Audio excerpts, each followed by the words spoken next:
obtenir le pardon de nos péchés, symbolisé par l'eau, selon Ésaïe chapitre 1, verset 15 à 18. Ce n'est pas l'eau qui purifie, mais c'est la parole qui purifie. C'est la parole qui purifie. Et la parole, c'est quoi? C'est la Bible que vous avez. C'est pas dans les églises. Voilà, c'est ça, avec l'eau comme chez les catholiques. Non, c'est pas ça qui purifie. C'est la parole qui purifie. On va voir la preuve dans Jean chapitre 15, verset 3. Jean chapitre 15, verset 3, qui va nous dire qu'est-ce qui purifie. C'est la parole qui purifie, qui rend pur. C'est ça qui te nettoie.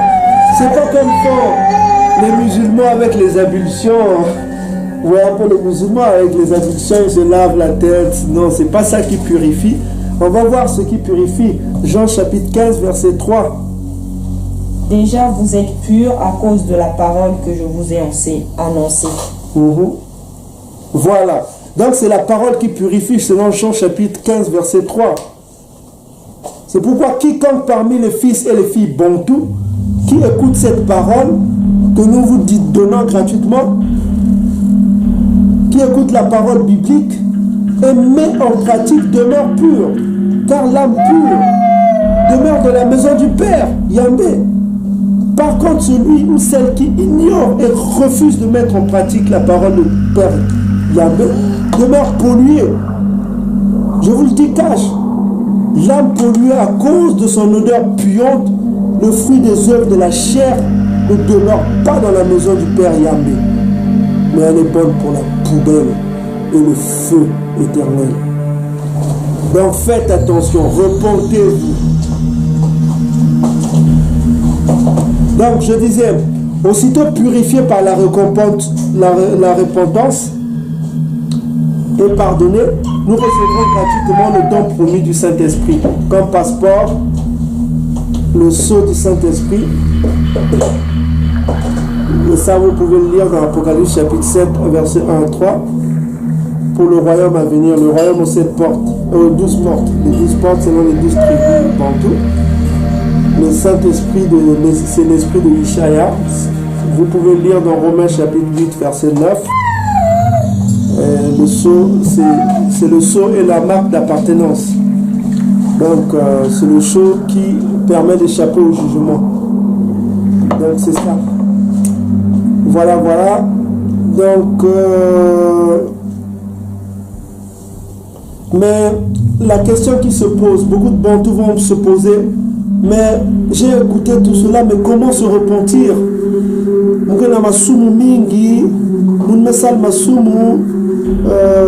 Voilà, se repentir. Est-ce qu'il faut là que nous un pasteur, voilà quoi. D'ailleurs, je vous mets en garde, il ne faut pas faire confiance aux hommes. On ne fait pas confiance aux hommes, il ne faut pas aller voir ton pasteur. Voilà quoi, il ne faut pas faire confiance aux hommes, il faut faire confiance au Père et au Fils Yesaya. C'est tout. Si vous voyez la confiance, on ne fait pas confiance aux hommes, selon Jérémie chapitre 17, verset 5. On ne doit pas faire confiance aux hommes. Voilà. Donc, maintenant, comment se repentir et obtenir le pardon de nos péchés?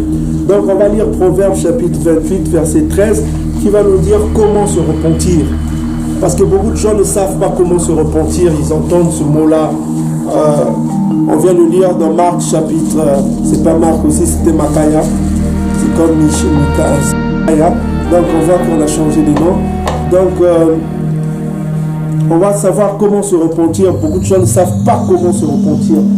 Mais la Bible va nous dire comment se repentir dans Proverbes chapitre 28, verset 13. Je peux lire ma soeur. Celui qui cache ses transgressions ne prospère point. Voilà, celui qui cache ses transgressions ne prospère pas. On cache ça à l'égard de qui? Du Père.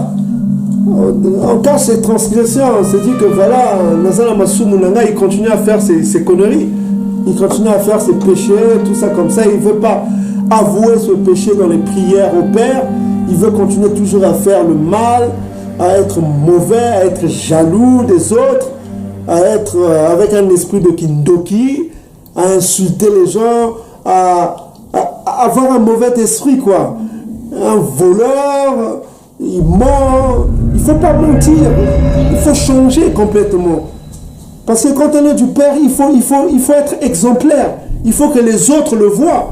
Il faut que les autres voient la lumière en toi. Que voilà, tu marches avec le Père. Ce que tu fais, c'est juste. Voilà, c'est ça. Donc celui qui cache ses transgressions ne prospère point. Il n'y a pas de prospérité pour celui-là. Tu peux dire? Mais celui qui les avoue. Celui qui quoi? Celui qui les avoue. Voilà. Et quoi? Le délaisse. Donc on a deux verbes ici. C'est avouer. Avouer à qui? Au Père. Tu avoues tes péchés. Ce que tu commets. Il y a plein d'exemples dans la Bible. Des gens qui ont avoué leurs péchés. Et qui ont avoué, c'est bon. Ah, j'ai avoué, voilà quoi. Mais ça ne suffit pas. Il faut le penser que il faut la tika. Ah, la tiki n'a pas eu j'arrête. Oh, nazara ko bimana mbasi ya bateau. Nazara ko bima avant mariage. Na ba copine, ba copain, copine. La tiki. Voilà, c'est ça délaisser. Délaisser, ça veut dire kotika, ne plus le faire. Et quelle est la récompense? Mais celui qui les avoue et les délaisse obtient miséricorde. Voilà, c'est la récompense. C'est la récompense de celui qui avoue et délaisse. Donc il y a une condition pour obtenir la miséricorde. C'est bon de dire que Tata Yambé est miséricordieux. Alim Bissaka. C'est ce qu'on vous enseigne dans la Bible. C'est ce qu'on vous enseigne dans vos églises là. Oh, Tata Yambé Alim Bissaka, Alim Bissaka. Mais vos pasteurs oublient de vous dire qu'il faut d'abord avouer ses péchés et les délaisser. Délaisser, ça veut dire abandonner. Otika. Otiki Masumu, tu arrêtes. Tu arrêtes, point barre. C'est tout. Tu ne fais plus ça. C'est clair. Tu arrêtes. Voilà, c'est ça. Et ce n'est qu'à ce prix que tu obtiens la miséricorde. Ce n'est qu'à ce prix que tu obtiens le pardon des péchés. Mais si tu n'avoues pas, tu ne délaisses pas, tu continues toujours, mais tu n'obtiendras pas le pardon, tu seras livré à toi-même. Tu es livré à toi-même. Voilà, point barre. Donc, nous devons premièrement avouer tous nos péchés au Tout-Puissant dans la prière et deuxièmement les abandonner sans compromis. Ça veut dire ne plus le faire.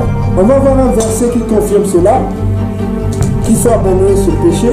C'est dans 1 Corinthiens chapitre 15 verset 34. 1 Corinthiens chapitre 15 verset 34. 1 Corinthiens chapitre 15 verset 34. Donc, vous voyez, c'est très important que vous le compreniez. Isaïe était devant une femme qui a péché, qu'on voulait lapider. Il a dit que voilà, tu es pardonné, mais ne pêche plus. C'est ce qu'il a dit. Donc tu peux lire, ma soeur, 1 Corinthiens chapitre 15 verset 34. Revenez à vous-même, comme il est convenable. Ne péchez point. Et ne Péchez point. Et ne Péchez point. Voilà, c'est ça. Ne péchez point. C'est le péché qui nous éloigne de Tata Yambé. Ozobela, toujours Ozobela. Ah, Nazobela, Tata Yambé, Nazobela. Nazobela. Mais tu n'as jamais avoué tes péchés que tu as commis. Oyibi mobali à moto. Oyibi mwasi à moto. Osali maben à moto. Osengite pardon. Osanayo que vivre. Tu es tranquille. Voilà quoi. Tu n'as jamais avoué tes péchés. Mais comment peux-tu obtenir le pardon qui va te libérer afin que les liens de cette maladie se coupent? Il faut avouer tes péchés pour que tu obtiennes le pardon. C'est le pardon qui va te nettoyer, qui va te permettre de renaître de nouveau, de naître de nouveau, d'être accessible au Père. Voilà. Donc c'est ça. Donc toi, homme bon tout, si tu étais voleur, ne vole plus. Si tu aimais le mensonge, ne mens plus. Dis toujours la vérité. Si tu sortais avec une fille sans se marier, marie-la. Car les fornicateurs, sexe avant mariage n'hériteront point le royaume des cieux, ainsi que les adultères. Ça, vous pouvez le lire dans 1 Corinthiens chapitre 6, versets 9 à 10. En effet, un adultère ou une adultère est un homme ou une femme mariée qui a des rapports sexuels avec d'autres partenaires que son conjoint. Cela est une abomination. Si tu le fais, bien aimé, ne le fais plus. Repends-toi, ne le fais plus. Voilà. Deutéronome 22, 22. Vous pouvez le lire. Tu sauveras ton âme. La formule copain-copine, c'est une fornication. Ce n'est pas biblique. Le mariage est biblique. Il faut le lire dans Hébreux chapitre 13, verset 4. Voilà quoi. Donc, éviter le péché, arrête tout de suite. Tu sauveras ton âme. Voilà. Voici ce que disent les apocryphes. Yacher Abanatira, ce qu'on appelle Siracide. Donc, ce n'est pas dans vos Bibles, ça c'est dans les Bibles top. Je vais vous le lire quand même. C'est Siracide, chapitre 17, verset 25 à 16.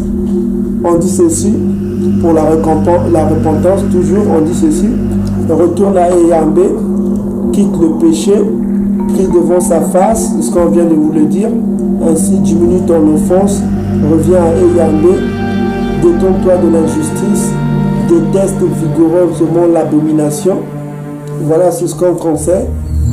Voilà, donc, en un mot, c'est ce qu'on vient de vous expliquer sur la repentance. C'est l'abandon du péché, avoué et quotidiennement. Et on obtient le pardon du Père Tout-Puissant. Donc, une fois cette étape affranchie, il faut passer à l'étape suivante, obtenir le Saint-Esprit. Beaucoup de gens ne savent pas comment obtenir le Saint-Esprit. Que faire pour obtenir le Saint-Esprit? Parce que le Saint-Esprit, c'est le don du Père qui te permet d'avoir le discernement, d'avoir des dons que vous lirez dans 1 Corinthiens chapitre 12. Il y a des dons de prophétie, des dons, plein de dons qui vous permettent, voilà quoi, de comprendre que vous avez le Saint-Esprit. C'est important d'en avoir parce que c'est la clé du royaume, c'est le passeport pour le royaume et le Saint-Esprit. Donc, étant lavé de mes péchés, mon corps devient propre, obéissant à la loi, parce que c'est là où vient l'obéissance à la loi. Donc, celui qui est du Père, fait les choses du Père, parce que celui qui n'est pas du Père, il se force à faire les choses du Père. Il se force à faire, voilà, parce que il le fait pas par plaisir, il le fait par contrainte. Ça, Tata Yamé le sait. On ne peut pas faire les choses par contrainte. On doit faire les choses par amour du Père. On va le voir avec Jean chapitre 8. Tu peux aller dans Jean chapitre 8. Celui qui est du Père fait les choses naturellement. Il fait les choses naturellement du Père. Il ne se force pas. Ça ne se force pas. C'est naturel. Ça vient naturellement, quoi. Donc, Jean chapitre 8, verset 47. Je te laisse lire. Jean chapitre 8, verset 47. Celui qui est du Tout-Puissant écoute les paroles du Tout-Puissant. Voilà, celui qui est du Tout-Puissant écoute les paroles du Tout-Puissant. Donc nous, on est ici à faire les vidéos, on ne vous force pas. On ne vous force pas. Il y aura toujours des gens qui seront rebelles, qui diront qu'ils ne veulent rien entendre parler de ça. Ça, c'est des trucs de blanc. Ça, c'est... Voilà, quoi. On a reçu des gens comme les Mbundudiakong qui ne veulent pas entendre parler de la Bible. C'est pas leur problème.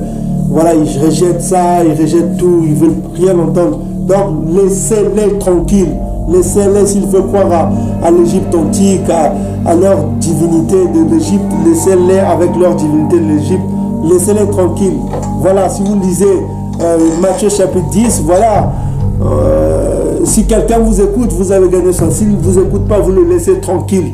Laissez-les dans leur illusion, dans leur délire, dans tout ce qu'ils veulent. Voilà, voilà, s'ils veulent comprendre, voilà, ils vont comprendre eux-mêmes. Ceux qui sont des Yambés, ils comprendront, mais ceux qui ne sont pas des Yambés, et voilà, les rebelles seront